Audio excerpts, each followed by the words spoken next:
नमस्कार. तुम्ही पाहत आहात राजकारण आणि समाजकारण यूट्यूब चॅनल माधव गायकवाड.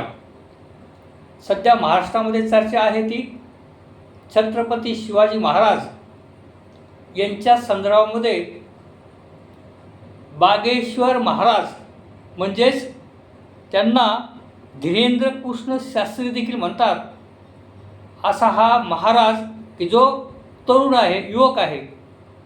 त्या महाराजांनी नागपूर मुक्कामी म्हणजे राष्ट्रीय सेवक संघ यांच्या एका कार्यक्रमामध्ये ज्या कार्यक्रमामध्ये त्या व्यासपीठावर माननीय मुख्यमंत्री, केंद्रीय मंत्री आणि राष्ट्रीय सेवक संघाचे प्रमुख मोहन भागवत साहेब हे देखील उपस्थित होते. आणि त्या सर्व मान्यवरांच्या समक्ष हे बागेश्वर महाराज किंवा धीरेंद्र कृष्ण शास्त्री या महोदयाने छत्रपती शिवरायांच्या संदर्भामध्ये अत्यंत चुकीची माहिती सांगितली. इतिहासामध्ये तशा पद्धतीचा कुठलाही उल्लेख नाही आणि चुकीच्या पद्धतीची माहिती सांगून वेगळ्या पद्धतीचे छत्रपती शिवाजी महाराज या महाराष्ट्रामध्ये किंवा भारतामध्ये उभा करण्याचा जो प्रतिगामी शक्ती म्हणू किंवा सनातनी शक्ती म्हणू अशा मंडळींचा जो प्रयत्न चालू आहे, छत्रपती शिवाजी महाराज वेगळ्या पद्धतीने महाराष्ट्रामध्ये भारतामध्ये उभे करण्याचाच एक भाग आहे.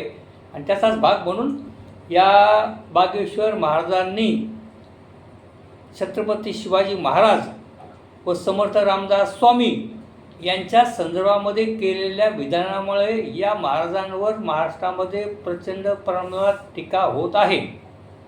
आणि असा जो तरुण आहे, युवक आहे, परंतु महाराज आहे, त्याला फार लोक मानतात, त्याचा फार मोठा आश्रम आहे आणि दिव्य दरबार ते भरवत असतात. त्या दिव्य दरबारामध्ये ते लोकांना त्याची सगळी माहिती सांगत असतात, कागदावर लिहून वगैरे. म्हणजे असा काही जो प्रकार जो विज्ञानामध्ये बसत नाही, परंतु अंधश्रद्धा वाढवण्याचा प्रयत्न त्या ठिकाणी होत असतो. आणि अंधश्रद्धा निर्मूलन समिती सातत्याने म्हणत असते की हा महाराज अंधश्रद्धा पसरवण्याचा प्रयत्न करत असतो, माणसांना विज्ञानापासून दूर नेण्याचा प्रयत्न करत असतो. जे संविधानामध्ये काही गोष्टी बसत नाहीत त्या गोष्टीच्या विपरीत हा महाराज काम करत असतो. परंतु त्या महाराजाला खूप लोक मानणारे देखील आहे. आणि म्हणून या महाराजांनी नागपूर या ठिकाणी छत्रपती शिवरायांच्याबद्दलची चुकीची माहिती दिली आणि तो महाराज बाकी चर्चेत आला.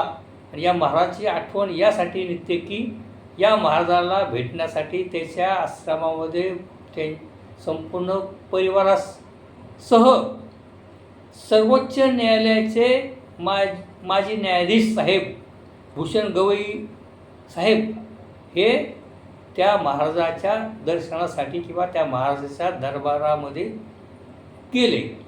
अर्थात भूषण गवईंनी त्यांना पुन्हा अधिकार आहे, त्यांनी कुठं जावं कुठं न जावं याचा.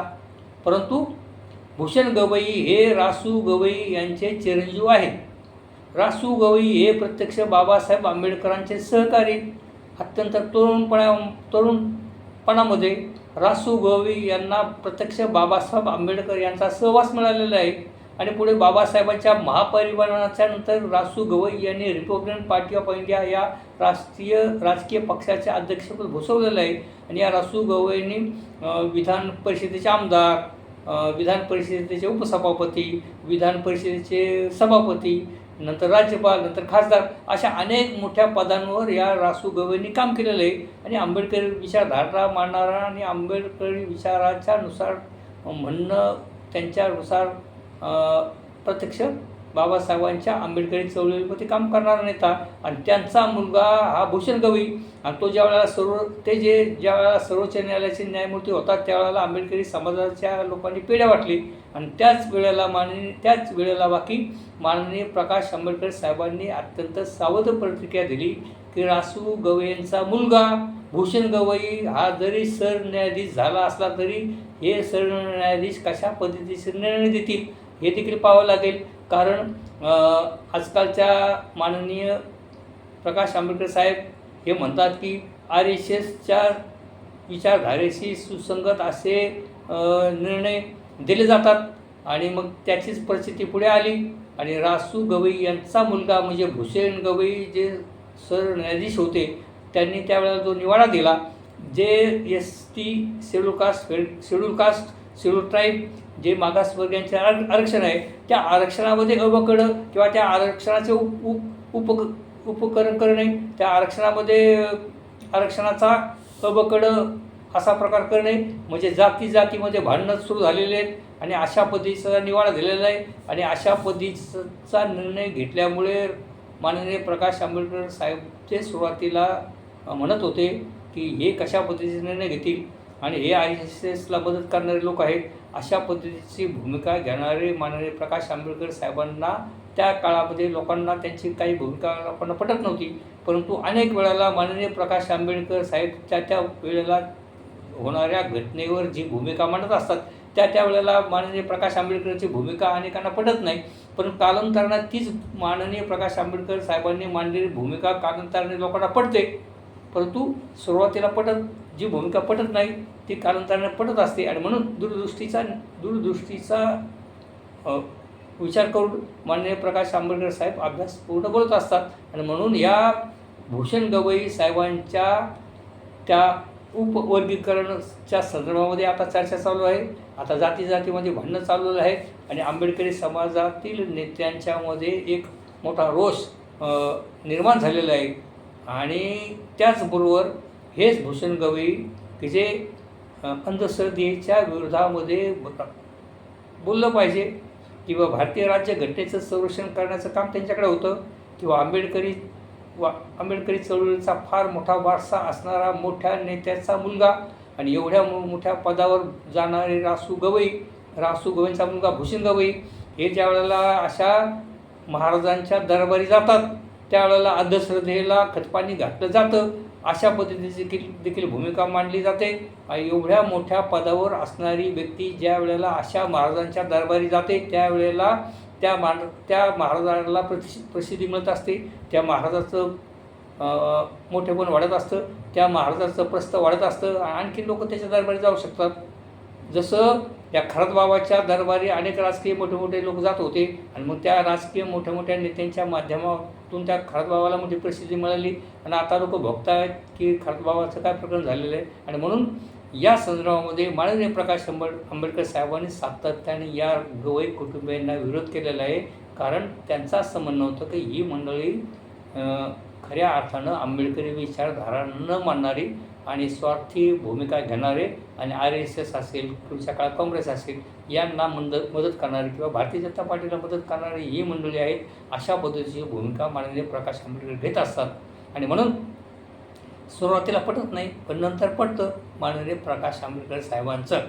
तर या ठिकाणी या बागेश्वर महाराजांनी शिवाजी महाराजांच्या संदर्भामध्ये जे चुकीचं वादग्रस्त केलं, जाणूनबुजून केलं की काय केलं असंही काही लोकांचं म्हणणं असतं. तेव्हा या महाराजांच्या संदर्भामध्ये मोठ्या मंडळींनी, जे मोठे राजकीय नेते आहेत त्यांनी किंवा जे मोठ्या पदावरून सेवानिवृत्त झालेले मोठे अधिकारी असतील किंवा सर्वोच्च न्यायालयाचे मोठे न्यायमूर्ती असतील, यांनी अशा महाराजांच्या दरबारी जाऊ नये असं म्हणायला काय हरकत आहे. कारण अशा मंडळी आता त्यांना आपल्याला अडवण्याचा अधिकार नाही, परंतु अशी मोठी मंडळी ज्या वेळेला अशा भोंदू बाबांच्या दरबारी जातात त्यावेळेला जनतेमध्ये चुकीचा मेसेज जातो आणि त्या महाराजांना बळ मिळतं आणि मग ते अधिक मोठ्या प्रमाणात चुकीचे कामे देखील करू शकतात. आणि म्हणून या ठिकाणी फक्त हा मुद्दा मी मांडला आहे की माननीय बाळासाहेब तथा माननीय प्रकाश आंबेडकर साहेब वेळोवेळी जी भूमिका मांडतात ती वेळेला ज्या प्रसंगानुसार आणि माननीय त्या वेळेला माननीय प्रकाश आंबेडकर जी भूमिका मांडत असतात त्यावेळेला काही लोकांना ती भूमिका पटत नाही, परंतु कालांतराने ती माननीय प्रकाश आंबेडकर साहेब बोललेली भूमिका कालांतराने लोकांना पटते. आणि म्हणून धीरेंद्र स्वामी महाराज किंवा भूषण गवई, छत्रपती शिवाजी महाराज या संदर्भामध्ये जी भूमिका सातत्याने माननीय प्रकाश आंबेडकर साहेब घेत असतात त्यांचं आता स्वागत होताना आपल्याला दिसत आहे. तेव्हा बंधू आणि भगिनींनो, अशा पद्धतीचं व्हिडिओ घेऊन मी आपल्यासमोर येत असतो. तरी कृपया तुम्ही या माझ्या व्हिडिओला लाईक करा व तुम्ही जर पहिल्यांदाच माझा हा व्हिडिओ पाहत असाल तर माझ्या राजकारण आणि समाजकारण यूट्यूब चॅनल माधव गायकवाड या चॅनलला आपण सबस्क्राईब करा ही विनंती. धन्यवाद.